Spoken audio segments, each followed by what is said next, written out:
empezamos con coleccións de prata con azabache, despois empezamos co tema das resinas, que foi o que nos abriu un pouquiño as portas ao mercado de fora de Galicia. Bueno, no 2010, xa despois dunha trayectoria que a resina e que a prata pois bastante larga, pois bueno, chegamos ao tema da madeira. Juan Lamas abriu o seu obradoiro de xoiería e bixutería creativa hai xa máis dunha década, e malia que a prata segue estando moi presente nas súas xoias, a madeira é hoxe en día a materia prima fundamental das súas coleccións.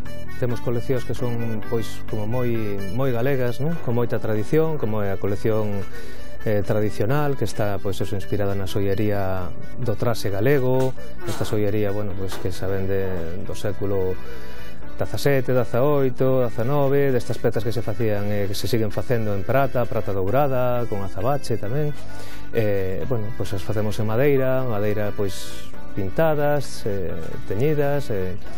Logo temos outra colección que está inspirada na ourivería propia de Santiago de Compostela, non? Na filigrana con azabache, esta prata con filigrana, facémoslo tamén en madeira con azabache. Baixo o nome Raíces están a desenvolver unha colección formada por pezas actuais, inspiradas no folclore galego máis ancestral.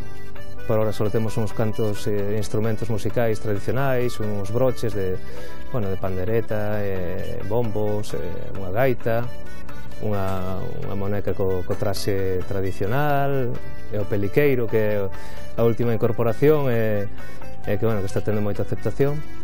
No proceso de creación das xoias mestúrase o traballo artesanal con algúns avances tecnolóxicos, obtendo como resultado pezas moi actuais de inspiración clásica. Estas coleccións están feitas con madeira de Ameneiro, daqui de Galicia, e colaboramos con outro artesán, con José Ferradáns, que é o que nos prepara o que son as tablas desta madeira de Ameneiro. Logo, despois dun longo proceso de dibuixo, de vectorización no ordenador, chega a hora de cortalas con a tecnología láser.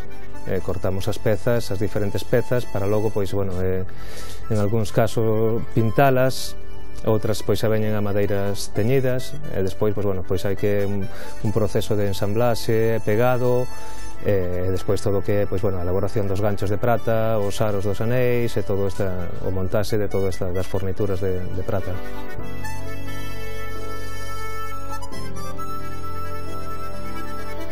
Son tempos de moito esforzo, pero que cando ao final consigues nunha época como esta que estamos vivindo, consigues vivir deste traballo, a verdad que si, gratifica moito, e sobre todo o que máis gratifica é cruzarte cunha muller pola rúa e que leve postos uns pendentes teus, eso sí que é moi gratificante, non? Para Juan Lamas, a artesanía é, ademais dunha profesión, unha filosofía de vida. Tal vez por iso sortea a actual conxuntura económica, reinventando as súas creacións, deseñando xoias con novos materiais, sen deixar de construir, iso sí, pezas con carácter propio, con ADN 100% galego.